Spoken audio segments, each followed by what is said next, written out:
नमस्ते बच्चों, आप सबका स्वागत है आपकी अपनी 9th कक्षा के गणित में।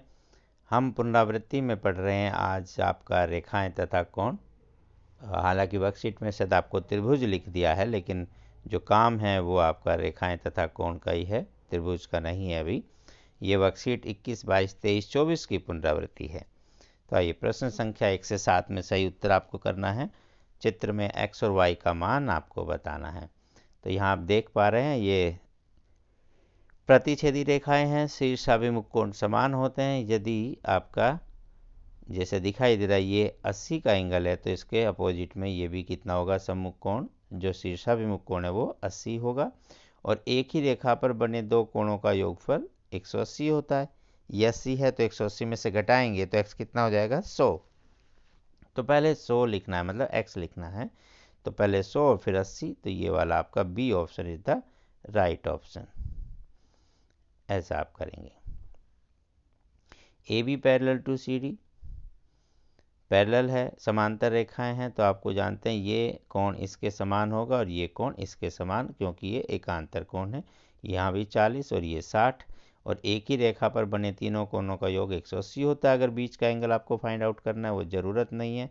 अभी सिर्फ पूछा था x प्लस वाई, तो 40 जमा में 60 बराबर हो गया 100। तीसरा सवाल, यदि दो समांतर रेखाएं एक तिर्यक रेखा से काटी जाए तो तिर्यक रेखा के एक ही ओर बने अंतःकोण, जब एक ही ओर बने अंतःकोण जो होते हैं उनका योग हमेशा 180 होता है, और इसीलिए हम बोलते हैं वो संपूरक होते हैं। तो हम यहाँ लिखेंगे संपूरक। चित्र में L और M समांतर है, L और N भी समांतर है। ये इसके समांतर है, ये इसके समांतर है, मतलब तीनों ही आपस में समांतर हैं। तो हम यहाँ से थोड़ा सा यूँ समझ सकते हैं कि अगर ये 2x है तो ये भी 2x होगा, क्योंकि ये संगत कोण है। और ये एक ही ओर बने अंतःकोण जो भी हमने ऊपर पढ़ा, तो संपूरक मतलब उनका योगफल 180 डिग्री होता है। तो 2x जमा 4x बराबर होना चाहिए 180 डिग्री।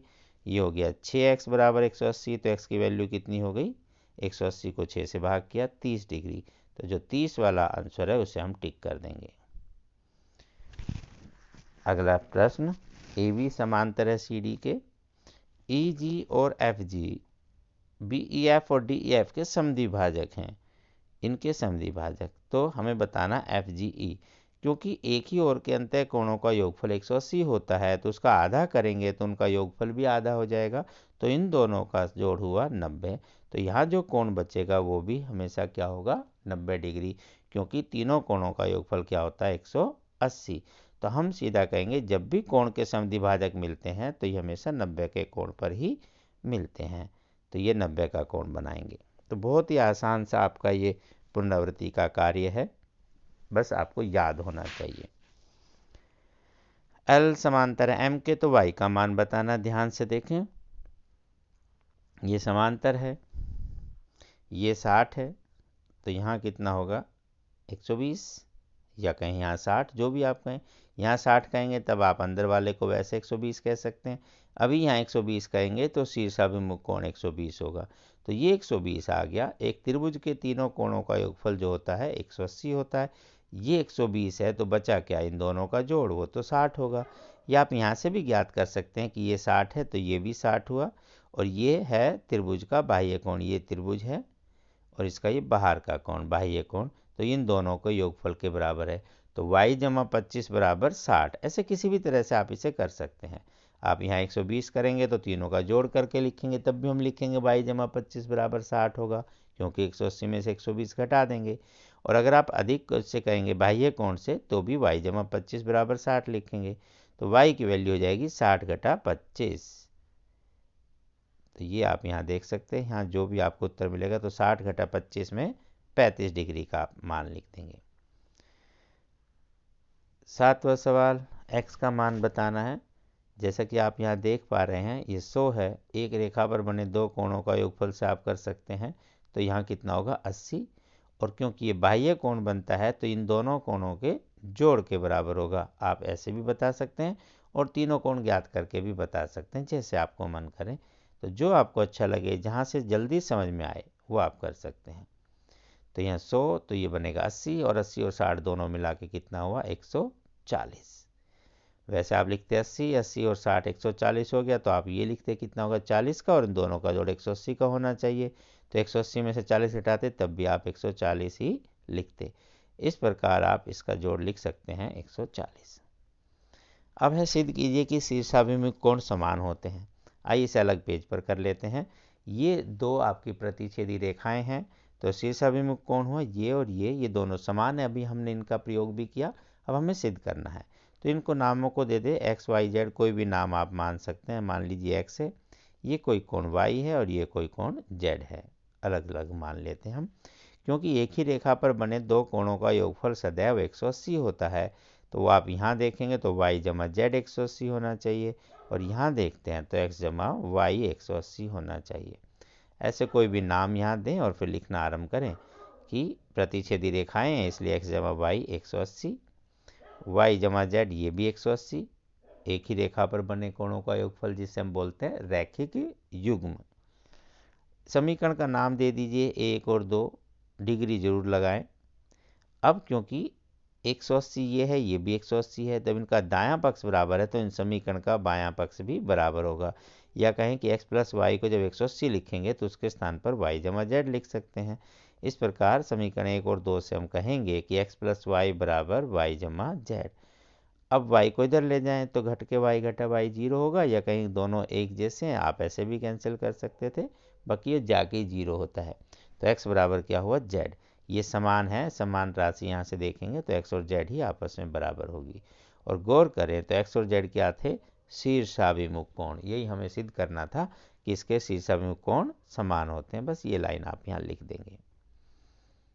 आइए अगला सवाल।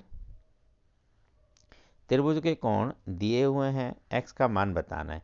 जैसा कि हम जानते हैं त्रिभुज के तीनों कोणों का योगफल क्या होता है, 180 होता है। ये कोई त्रिभुज है, इसके तीनों कोण दिए हुए हैं, तो तीनों का जोड़ 180 होना चाहिए। तो जो भी मान दिए हैं तीनों को जोड़ के बराबर लिखेंगे 180 डिग्री।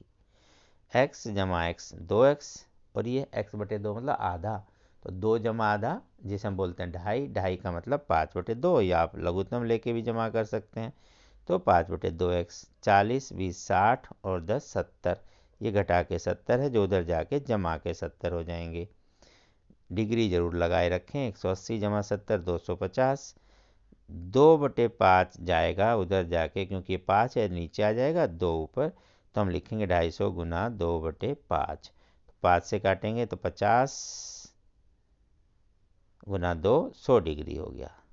ठीक है, 250 दूनी 500 को 5 से भाग किया 100, तो x का मान 100 हुआ। लेकिन हमें x के साथ साथ कोण भी बताने थे, तो यहाँ की बजाय मैं ऊपर लिख देता हूँ, आप आगे लिख सकते हैं। तो कौन कौन से हैं, x घटा 40, तो x का मान 100 रखें, 100 घटा 40 60 हो गया, 100 घटा 20 80 हो गया, और 100 यहाँ रखेंगे तो 100 बटे 2 50, और 50 घटा 10 40। इस प्रकार चेक भी कर सकते हैं कि तीनों का कोणों का जोड़ 180 ही आता है ना। हाँ, ये तो 180 आता है, इसका मतलब हमारा उत्तर सही है। हम ये भी चेक कर सकते हैं। अगले सवाल में है, दिए गए चित्र में L और M समांतर हैं और M क्रमशः संगत कोण के समद्विभाजक भी हैं, तो सिद्ध करना है कि PQ भी समांतर होगी। आइए एक नए पेज पर बना लेते हैं। ये हमने पिक्चर बना ली जो दी हुई थी। यहाँ पर L और M समांतर है, ये रेखा और ये रेखा समांतर दी हुई है, और सिद्ध करना है कि ये और ये रेखा भी समांतर है। आइए कैसे करते हैं, थोड़ा समझ लें पहले फिर लिख लेते हैं। क्योंकि ये समांतर है और ये भी दिया हुआ कि ये समद्विभाजक है, मतलब ये दोनों कोणों को बराबर बराबर भागों में बांटती है, ये रेखा भी और ये रेखा। तो ये हिस्सा और ये हिस्सा बराबर है, ये हिस्सा और ये हिस्सा बराबर है। तो सवाल तो बहुत ही आसान है, क्योंकि ये दोनों रेखाएं समांतर हैं, इसलिए इसका ये वाला कोण और ये वाला कोण भी समान होगा। बट क्योंकि ये पूरे को दो भागों में बांट रही है तो इसका दुगना भी समान होगा, और दुगने का नाम ये कोण बन जाएगा। और ये दोनों कोण इन रेखाओं के संगत कोण हैं, इसलिए समान होने के कारण ये रेखाएं भी समांतर हो जाएगी। ऊपर से गया, और लिख कर करते हैं। तो दिया हुआ है कि ये रेखाएं समांतर हैं और ये कोण का समद्विभाजक भी है, कोण के नाम लिख दिए। समद्विभाजक होने का मतलब है ये कोण और ये कोण समान है, जिसका नाम है ATL और LTQ। यह समान है TUM MUS, ये इसके समान है आपस में, ऐसा लिख दिया अलग अलग रंग से। अब क्योंकि ये समद्वि भाजक है, इसका मतलब ATL और LTQ, L को ऐसा लिख देते हैं और दिखने में आपको एक नज़र आएगा या I नज़र आएगा, तो L को ऐसा बना दिया। तो ATL और LTQ मान लेते हैं किसी x के बराबर है। इसी प्रकार यहाँ TUM एंड MUS ये भी बराबर है, मान लेते हैं इसका मान y के समान मान लेते हैं। तो इस x है तो ये भी x होगा, ये y है तो ये भी y होगा। अब समझें, ये रेखाएं समांतर हैं, तो ऊपर का ये कोण ATL और TUM x और y ये बराबर होंगे। क्यों? क्योंकि ये संगत कोण है। समांतर रेखाओं को एक तिर्यक रेखा जब प्रतिच्छेद करती है तो जो इस प्रकार संगत कोण बनते हैं वो समान होते हैं, ये आप जानते हैं। तो हम लिखेंगे क्योंकि ये समांतर है इसलिए ये एक तिर्यक रेखा थी और यहाँ पर जो कोण बने ये बराबर होंगे। और क्यों बराबर होंगे इसे अगले पेज पर लिख लेते हैं। तो यहाँ लिखेंगे कि ये ATL और TUM ये संगत कोण है इसलिए बराबर हैं। इनका नाम क्या था? एक का नाम x था, y था, समझने में आसान रहेगा, ये लिख लेते हैं। अब x और y बराबर है तो यदि हम यहाँ भी 2 से गुना करें, यहाँ भी 2 से गुना करें तो आसानी से हम कह सकते हैं 2x बराबर 2y। बट जो 2x है वो तो ये पूरा ही कोण बन गया, x जमा x 2x, तो ATQ हो गया। तो इसका नया नाम लिख देंगे ATQ और दूसरे का नया नाम हो जाएगा TUS। ये दोनों बराबर हो गए, परंतु ये तो संगत कोण है इन रेखाओं के। PQ और RS दो रेखाएं हैं और ये एक तिर्यक रेखा इन्हें प्रतिच्छेद करती है, तो ये पूरा कोण तो संगत कोण है। और जब संगत कोण ही बराबर हो गए तो रेखा तो समांतर ही होंगी। इस प्रकार हम सीधा सा लिख सकते हैं कि PQ समांतर है RS के। तो ये था आज का आपका आसान सा कार्य वर्कशीट का। आप अच्छे से कीजिए, अभ्यास करते रहें, आगे बढ़ते रहें, अपना ध्यान रखें, मास्क का प्रयोग करें, साबुन से हाथ धोएं, उचित दूरी बनाए रखें, स्वस्थ रहें, प्रसन्न रहें। फिर मिलते हैं अगली क्लास में, तब तक नमस्ते।